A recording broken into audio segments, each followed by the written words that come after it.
Good afternoon, all of you. In this particular session, we will see another method of numerical integration, that is Gauss quadrature 2-point and 3-point method.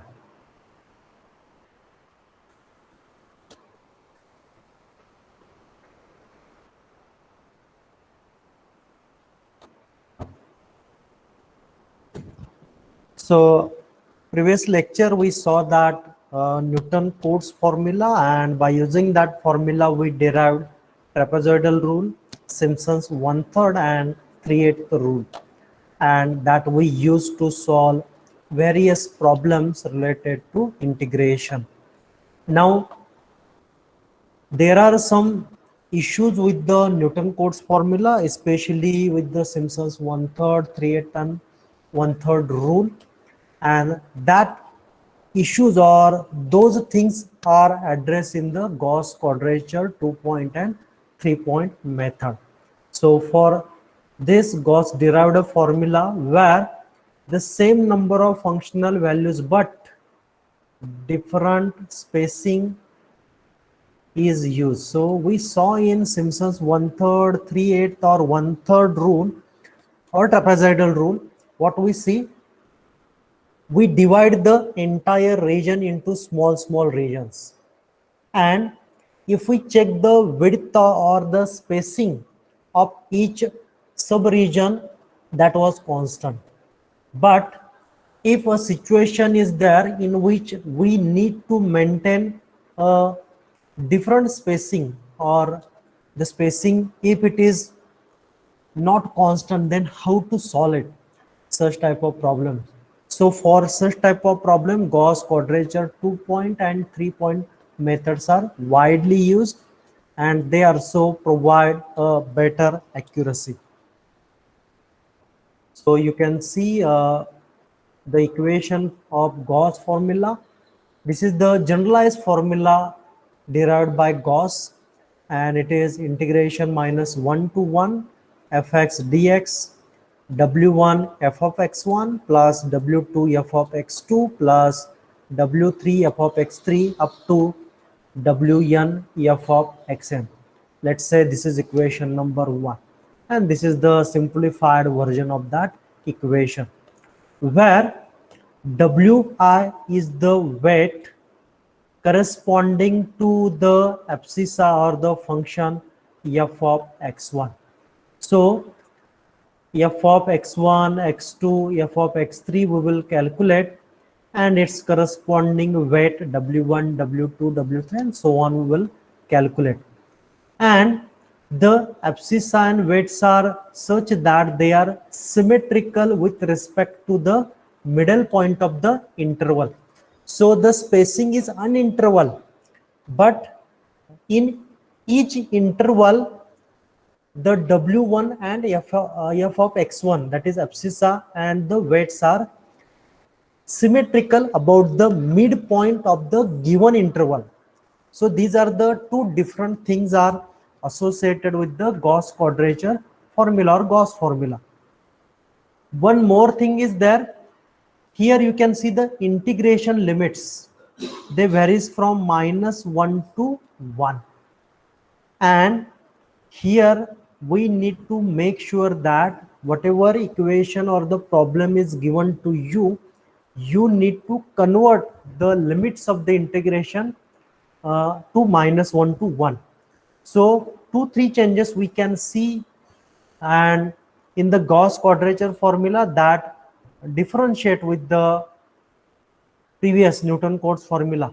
First difference is in Newton-Cotes formula or the trapezoidal rule, Simpson's 1/3 or 3/8 rule, the spacing was constant, that is h.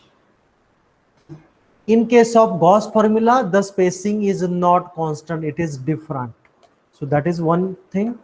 Second thing was that in Newton-Cotes formula or trapezoidal Simpson's rule, any integration limits was can be used for solving the problem. But in case of Gauss, we need to convert the integration limits to -1 to 1. Then and then we can apply the Gauss formula.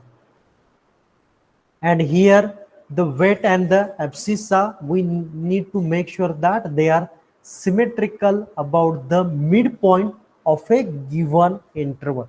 So these are the differences between this formula and the Newton-Cotes formula. Now, from the general Gauss formula, we have to derive Gauss quadrature 2-point formula and 3-point formula. So in case of Gauss quadrature 2-point formula, we take n equal to 2. So in equation number 1, we take n equal to 2. That is, you can see the bracketed equation. So we take this and that equation, sorry, one additional term is there, yeah. So this particular portion of the equation number 1 is used to derive Gauss quadrature 2-point formula. The Gauss quadrature 2-point formula is also called as Gauss Legendre formula. So with the help of this equation, we simply expand certain terms and simplify the equation. A big derivation is there in the book that you can go through it. Here we will not take that derivation. Instead of that, we will directly look at the formula, because we are going to apply the Gauss quadrature 2-point formula for solving different integration problem. So when you simplify equation number 1, you will get this as a Gauss quadrature 2-point formula, and which is integration minus 1 to 1 fx dx is equal to f of minus 1 upon square root of 3 plus f of 1 upon square root of 3. So let's call this as equation number 2. So this is the simplified version of the Gauss quadrature 2-point formula that you have to use while solving the numericals. Now again, I already explained that the integration limit is set between minus 1 and 1. In case of Gauss quadrature 3-point formula, we need to put, or we need to take n equal to 3 in equation number 1. So n will be 3. And when n will be 3, we will take these terms which you can see on the slide, which are bracketed. So that part of equation 1 will be taken to derive Gauss quadrature 3-point formula. Again, there is a big derivation for this. So after doing simplifying that complex equation, you will get Gauss quadrature 3-point formula as integration minus 1 to 1 fx dx is equal to 8 by 9 into f of 0 plus 5 by 9 into bracket f of minus square root of 3 by 5 plus f of square root of 3 by 5. So this is the equation number 3, and which can be used to solve the problem. And equation 3 gives exact solution for polynomials up to degree 5. So these are the some of the observations of Gauss quadrature 3-point formula. So in brief, what I would say, this is the Gauss general formula. Important thing is that these integration limits are minus 1 to 1, that you need to make sure that. Again, spacing is not constant. And in order to derive Gauss quadrature 2-point formula and 3-point formula, we need to put n equal to 2 and 3 in the equation number 1 respectively. And there is a big derivation which will not be asked in the examination, but whatever equation 2 and 3 are there, that you need to use for solving the problem. Now we will move to the problem. Example number 1. Evaluate integration minus 1 to 1 dx upon 1 plus x square using Gauss formula for n equal to 2 and n equal to 3. So the same problem you need to solve by using Gauss quadrature 2-point formula and Gauss quadrature 3-point formula. And the integration limits are minus 1 to 1, so it is absolutely fine. We need not to change the integration. So When we go to the solution, first of all, we need to write the equation f of x. So which is f of x is equal to 1 upon 1 plus x square. Let's say this equation number 1. Again, in addition to that, you can say a is equal to minus 1 and b is equal to 1. Sometime in later example that is needed, and I will tell you at that time. So lower limit is a and upper limit is generally taken as b. Then we go to Gauss quadrature 2-point formula or Gauss legendary formula when we put n equal to 2 in Gauss formula, and the equation is I is equal to my integration minus 1 to 1 dx upon 1 plus x square. So here the function f of x is 1 upon 1 plus x square. And now in the formula, first of all, what we need to do, we need to put x is equal to minus 1 upon square root of 3 in equation number 1 and simplify the same. Then we need to put x is equal to 1 upon square root of 3 in equation number 1 and simplify. So you can see we put both these values in the equation 1 and you will get answer as 1 upon 1 plus bracket minus 1 upon square root of 3 square plus 1 upon 1 plus into bracket 1 upon square root of 3 square. So simplify those equations. Upon simplification, you will get the value of integration as 1.5. So what we did, we write the equation for Gauss quadrature 2-point formula and put the values, that is minus 1 upon square root of 3 and 1 upon square root of 3 into equation number 1 and simplify. Upon simplification, you will get the answer. So this is how you can solve the given problem by using Gauss quadrature 2-point formula. Then we will move to Gauss quadrature 3-point formula, and here you can see I is equal to 8 by 9 f of 0. So it means you need to put x is equal to 0 in equation number 1 and simplify. So you can see the simplified version. Plus 5 by 9 into bracket f of minus square root of 3 by 5. So put x is equal to minus square root of 3 by 5 in equation number 1 and simplify the same. Plus you need to put f of into bracket square root of 3 by 5. So put square root of 3 by 5 in equation number 1 and simplify the same. So once you put these values in equation number 1 and simplify the integration equation, then you will get I is equal to 1.5833. So what we just did, we simplified the equation, and upon simplification you will get the integration value as 1.5833. And you can see that there is a little deviation in the answers for Gauss quadrature 2-point formula and Gauss quadrature 3-point formula. So that deviation always will be there, as the way of deriving this formula is different. We are considering some additional terms in case of Gauss quadrature 3-point formula. So there is a deviation you can see. So this is how we can solve the problem by using Gauss quadrature 2-point formula and 3-point formula. Let's take another example.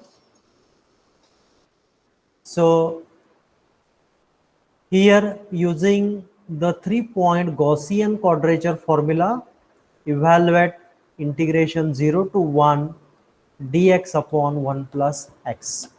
So here it is mentioned that you need to use Gauss quadrature 3-point formula, and when you look at the integration, the limits are not minus 1 to 1, so that you need to change. and the function is f of x is equal to 1 upon 1 plus x. So initially we know that we need to use Gauss quadrature 3-point formula, that is clear. And while solving problem, you need to change the limits, that is 0, 1 to -1 to 1. And in previous semesters, you already learned how to change the limits of the given integration equation. So for that, we use the formula x is equal to 1 by 2 b minus a plus into u plus 1 by 2 b plus a. So that formula we already know, and we use that formula. And when you put a is equal to 0 and b equal to 1 in that equation, and when you simplify it, you will get x is equal to 1 by 2 u plus 1. So in the equation number 1, you can replace x by 1 by 2 u plus 1. But again, there is an additional term, that is a dx. So that dx you need to change, right? So whatever equation is there for x, just take its derivative. So x becomes dx, and this particular right hand side of that equation, upon simplification, you will get 1 by 2 du, because the derivative of u is du, and this one, when you would take the derivation, it will become 0. So we need to replace x by 1 by 2 into bracket u plus 1 and dx by 1 by 2 du. So that you can see here.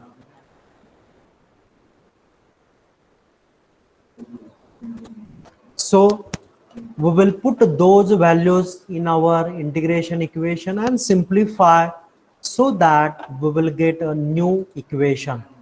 So I is equal to integration 0 to 1 dx upon 1 plus x.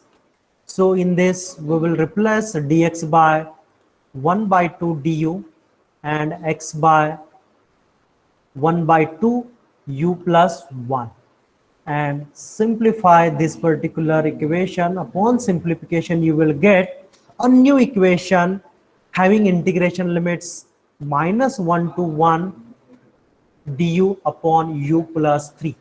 So what ultimately we did, we converted the given equation into a form that can be used for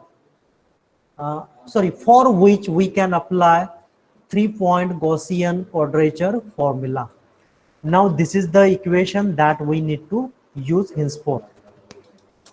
Now Gauss formula for n equal to 3, or Gauss quadrature 3-point formula. I is equal to 8 by 9 f of 0. So you need to put u is x is equal to u equal to 0 in this equation, and when you do that, you will get this simplified form, plus 5 by 9 f of minus square root of 3 by 5. So you need to put the value of u as minus square root of 3 by 5, and when you do that, you will get this equation, plus f of square root of 3 by 5. This particular value you need to put in this equation, and when you do that, you will get a simplified term. So in this way, you need to put the value of f of u when u is 0, u is minus square root of 3 by 5, and u is square root of 3 by 5, and keep simplifying those equations. And when you simplify those equations, you can easily calculate the value of integration. So in this particular problem, the answer we received is 0.6931. So this is how we apply Gauss quadrature 3-point formula to solve the integration problem by numerical method. So this is how we can solve the problem. So if you have any question related to this method, the session is open for discussion.